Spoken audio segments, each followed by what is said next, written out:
False cases పెట్టి ఇబ్బంది పెట్టి అణచాలనేటువంటి ప్రయత్నం పెద్ద ఎత్తున జరుగుతూ ఉంది. ముఖ్యంగా డిఫాక్టో సీఎంగా ఉన్నటువంటి నారా లోకేష్ గారు ఇదే పనిగా ఉన్నారు. పోలీస్ వ్యవస్థను ఉపయోగించి వైఎస్ఆర్ కాంగ్రెస్ పార్టీ నాయకుల్ని, సోషల్ మీడియాలో పనిచేస్తున్నటువంటి వ్యక్తుల మీద తప్పుడు కేసులు పెట్టి వేధించాలనేటువంటి ప్రయత్నం చేస్తున్నారు. నేను మీకు ఒక ఉదాహరణ చెప్తాను. నేను జనవరి 31వ తారీఖున చంద్రబాబు నాయుడు గారిని దూషించానని, అనరాని మాటలు అన్నానని నా మీద కేసు పెట్టారు. చిత్రం ఒక కేసు కాదు, 36 కేసులు పెట్టారు. మళ్ళా దానితో పాటు నిన్న పులివెందుల్లో ఒకటి, వేంపల్లిలో ఒకటి 2 పెట్టారు. దానికి విచారణకు వెళ్ళి నిన్న హాజరై వచ్చారు. ఇంకొక విషయం చెప్పాలి మీకు. పూడి శ్రీహరి వైఎస్ఆర్ కాంగ్రెస్ పార్టీ మీడియా ఇన్ఛార్జిగా ఉన్నటువంటి వ్యక్తి, పార్టీ జనరల్ సెక్రటరీ.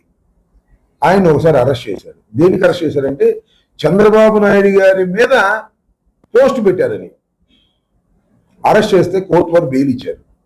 హైకోర్టుకి వెళ్ళారు. హైకోర్టులో బెయిల్ స్టే చేసినట్టుగా చెప్పారు. ఆ తర్వాత బెంగళూరులో ఉంటే బెంగళూరులో నుంచి పట్టుకొచ్చారు. నిన్న బెంగళూరులో హాజరుపరిచారు సేమ్ కేసులోనే. మళ్ళా చిత్తూరులోని మ్యాజిస్ట్రేట్ హ్యాస్ గివెన్ బెయిల్, అంటే కుప్పంలో ఉన్నటువంటి మ్యాజిస్ట్రేట్ బెయిల్ ఇచ్చాడు. బెయిల్ ఇచ్చిన తర్వాత వదిలేయాలి కదా. అదే కేసు మళ్ళా same case Nallapadu police station Guntur, Kothapeta police station గుంటూరులో పెట్టారు.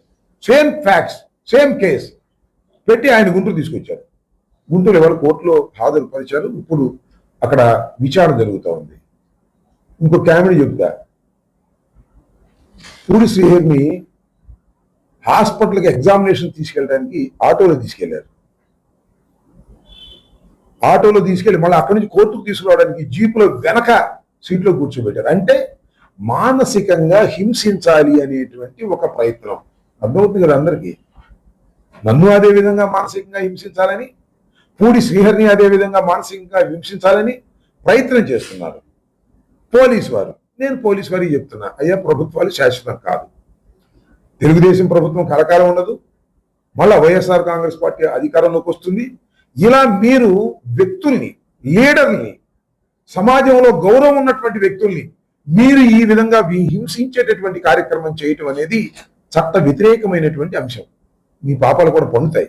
ఏదో చంద్రబాబు చెప్పాడనో, లోకేష్ చెప్పాడనో, ఏదో ఎస్పీ గారు చెప్పాడనో, లోకల్గా ఉన్నటువంటి సిఐలో, డిఎస్పీలో ఇలా మమ్మల్ని హ్యూమిలేట్ చేసేటటువంటి కార్యక్రమం చేస్తున్నారంటే మేము ఎంత బలంగా ఉన్నామో మాకు అర్థమవుతుంది. లేకపోతే శ్రీహరిని ఆటోలో తీసుకెళ్లాల్సిన అవసరం ఏంటి? ఇంకా నేను మోటార్ సైకిల్ మీద తీసుకెళ్ళా, లేకపోతే నడిపించి తీసుకెళ్ళా. ఆ మధ్యకాలంలో రౌడీలని చెప్పి రోడ్డు మీద నడిపించారు. అది కూడా చట్ట వ్యతిరేకం. ఇలాంటి చట్ట వ్యతిరేకమైన కార్యకలాపాలకి పోలీసులను ఉపయోగిస్తున్నారు తప్ప ఈ రాష్ట్రంలో లా అండ్ ఆర్డర్ కాపాడటానికి మాత్రం పోలీసులు ఉపయోగించారు. డైరెక్ట్ గా హత్యలు జరుగుతూ ఉన్నాయి. మొన్నగా పత్రికా విలేకరిని నడి రోడ్డు మీద నరికేశారు.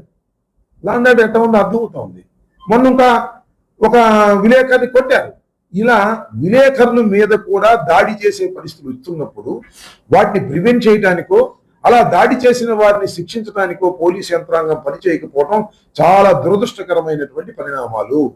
ఈ పరిణామాలు సమాజానికి మంచిది కాదు. ఇలాంటి పరిణామాల వల్ల సమాజంలో శాంతి భద్రతలు క్షీణించిపోతాయి. క్షీణించటం వల్ల సమాజం చిన్న భిన్నమవుతుంది, గుర్తుపెట్టుకోవాలి. అంతేకాదు పోలీసు ఇంత అరాచకంగా ప్రవర్తిస్తూ ఉంటారు అనుకోండి, చట్ట వ్యతిరేకంగా ప్రవర్తిస్తారు అనుకోండి, ఎందుకు ఊరుకుంటాం? మేము ఖాళీగా ఊరుకుంటామా? పోలీసులు తప్పు చేస్తే పోలీసులను కూడా నిలవేసే పరిస్థితి వస్తుంది. లెక్క చేయాల్సిన అవసరం లేదు. మీ లాఠీ ఇచ్చింది దుండగుల మీద మీరు లాఠీ చార్జ్ చేయడానికి, మీ లాఠీ ఇచ్చింది నేరస్తుల మీద లాఠీ చేయడానికి.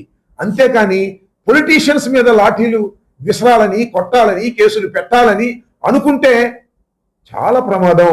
మీ మీద తిరుగుబాటు చేయాల్సిన పరిస్థితి కూడా వస్తుందనే విషయాన్ని దయచేసి పోలీసు అధికారులు మర్చిపోవద్దని మనవి చేస్తున్నారు. ఇవాళ 2 సంవత్సరాలు అయిపోయింది ఈ ప్రభుత్వం అధికారంలోకి వచ్చి. ఇవాళ పరిస్థితులు మారుతూ ఉన్నాయి. ప్రభుత్వ వ్యతిరేకత విపరీతంగా పెరుగుతూ ఉంది. పోలీసు యంత్రాంగాన్ని అంతా కూడా వైఎస్ఆర్ కాంగ్రెస్ పార్టీని అణచడం కోసమో, ఇబ్బంది పెట్టడం కోసమో ఉపయోగించే కార్యక్రమంలో నిమగ్నం అయిపోతే పోలీసు యంత్రాంగం నిర్వీర్యం అయిపోతుంది. అలాంటి పోలీసు యంత్రాంగం అంటే భయం లేని పరిస్థితి, అవసరమైతే తిరుగుబాటు చేసే పరిస్థితి కూడా వస్తుందనే విషయాన్ని పోలీసు యంత్రాంగం, ముఖ్యంగా ఐపీఎస్ అధికారులు, ఇండియన్ పోలీస్ సర్వీస్ చాలా కష్టపడి మీరు చదువుకొని ఐపీఎస్ అయ్యి లా అండ్ ఆర్డర్ను కాపాడుతామని ప్రమాణం చేసి మీరు అధికారంలోకి వచ్చిన వాళ్ళు ఎవరికో చెంచాల్లాగా పనిచేయటం అనేది చాలా దురదృష్టకరం.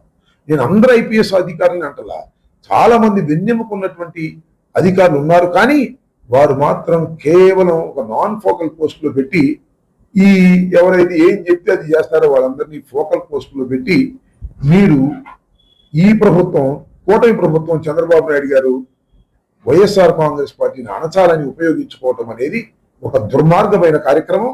ఇది కలకాలం కొనసాగదనే విషయాన్ని దయచేసి గమనించాలని కూడా ఈ సందర్భంగా నేను చెప్పదలుచుకున్నాను. చంద్రబాబు నాయుడు గారు, కూటమి ప్రభుత్వం సిగ్గుపడాలి. ఎందుకంటే పెట్రోల్, డీజిల్ ఇవాళ ఏమైనా కొద్దిగా దొరుకుతున్నాము. 4-5 రోజులు పెట్రోల్ కోసం, డీజిల్ కోసం సామాన్యుడు బంకుల దగ్గర క్యూలో నిలబడాల్సిన పరిస్థితి ఏర్పడింది. ఎందుకు ఏర్పడింది? ఇది కేవలం చంద్రబాబు నాయుడు గారు చేసిన తప్పిదం వల్ల. బల్క్ గా కొనుక్కునేటటువంటి వ్యాపారస్తులకు కానీ, కాంట్రాక్టర్లకు కానీ రిటైల్ షాపుల్లో, రిటైల్ బంకుల్లో ఇచ్చేమని జీవోలు పాస్ చేశారు. ఇది చట్ట వ్యతిరేకమైంది. ఇది కేంద్ర ప్రభుత్వం కూడా ఇమీడియట్ గా దాన్ని మార్చేయమని చెప్పింది. సిగ్గుపడుతున్నావా లేదా చంద్రబాబు నాయుడు అని అడుగుతా ఉన్నా. అంటే బల్క్ గా బయట కొనుక్కోవడానికి 152 రూపాయలు అవుతుంది. అదే రిటైల్ దానిలో 98 రూపాయలు అవుతుంది. అంటే కాంట్రాక్టర్లకు లాభం చేకూర్చే విధంగా జీవోలు ఇచ్చేటటువంటి పరిస్థితి జరిగిపోయాము. ఎన్నికలకు ముందేమో ప్రజలే దేవుళ్ళు, ఎన్నికల తర్వాత కాంట్రాక్టర్లు, డబ్బులు ఉన్న వాళ్లే దేవుళ్ళు. వాళ్ళకి లబ్ధి చేకూర్చాలనేటువంటి పద్ధతుల్లో జీవోలు అడ్డగోలుగా చట్ట వ్యతిరేకంగా ఇష్యూ చేస్తే కేంద్ర ప్రభుత్వం మొట్టికాయలు పెట్టి ఆ జీవోలు రద్దు చేయమని చెప్తే ఇంకా సిగ్గు లేకపోతే ఎలాగంటున్నా? కేంద్ర ప్రభుత్వం కూడా ఎవరో కాదు, నీతో కలిసి పనిచేస్తున్నటువంటి ప్రభుత్వమే. అలాంటి ప్రభుత్వమే నువ్వు ఇచ్చిన జీవోను రద్దు చేసుకోమని చెప్పిందంటే సిగ్గుపడుతున్నావా లేదా చంద్రబాబు నాయుడు గారు అంటున్నా. ఇవాళ పెట్రోల్, డీజిల్ సంక్షోభానికి ప్రధానమైన కారణం నారా చంద్రబాబు నాయుడు గారు దాన్ని బొకాయించే పరిస్థితి చేస్తున్నారు. ఏమంటారంటే పెట్రోల్ సంక్షోభం వచ్చిందని టాక్ రావటం వల్ల అందరూ ముందే పెట్రోల్ బంకుల దగ్గర నిలబడటం వల్ల వచ్చింది అన్నారు. వస్తే రావచ్చు, అది ప్రధానమైనది మాత్రం ఇది అనే విషయాన్ని తెల్లవిగా అర్థమైంది. అవినాష్ రెడ్డి గారు వెళ్ళి పెట్రోల్ శాఖ దగ్గరికి వెళ్ళి మొత్తం జీవోలు కూడా ఇష్యూ చేసినటువంటి సందర్భం పత్రికల్లో మనం చూసాం.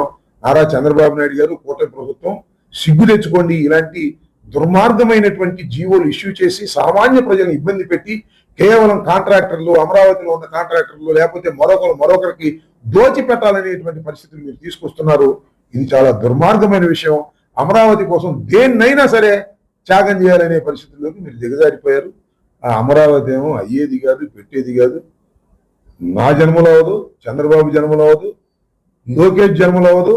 ఎన్ని జన్మలు ఎత్తినా ఆ అమరావతి అనేది పూర్తి అయ్యేటటువంటి అంశం కాదు. ఎందుకంటే కారణం చంద్రబాబు నాయుడు అంత పెద్ద ఎత్తున అమరావతిని నిర్మించాలని ఎత్తుకోవటమే దీనికి ప్రధానమైన కారణం.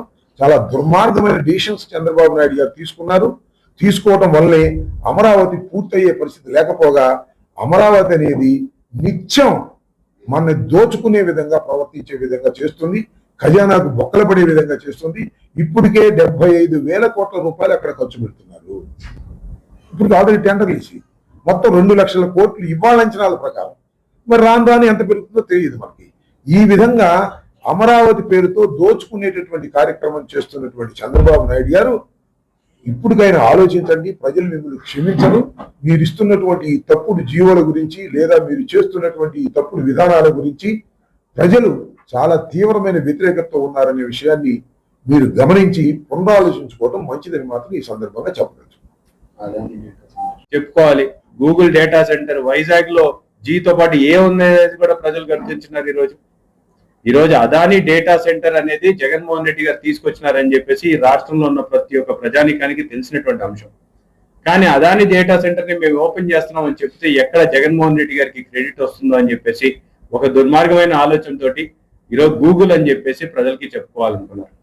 మీరు కానీ ఎల్లో మీడియాని చూస్తే గూగుల్ ఆంధ్రప్రదేశ్కి వచ్చిందేమో అని చెప్పేసి మనందరం కూడా భ్రమపడేటువంటి పరిస్థితి.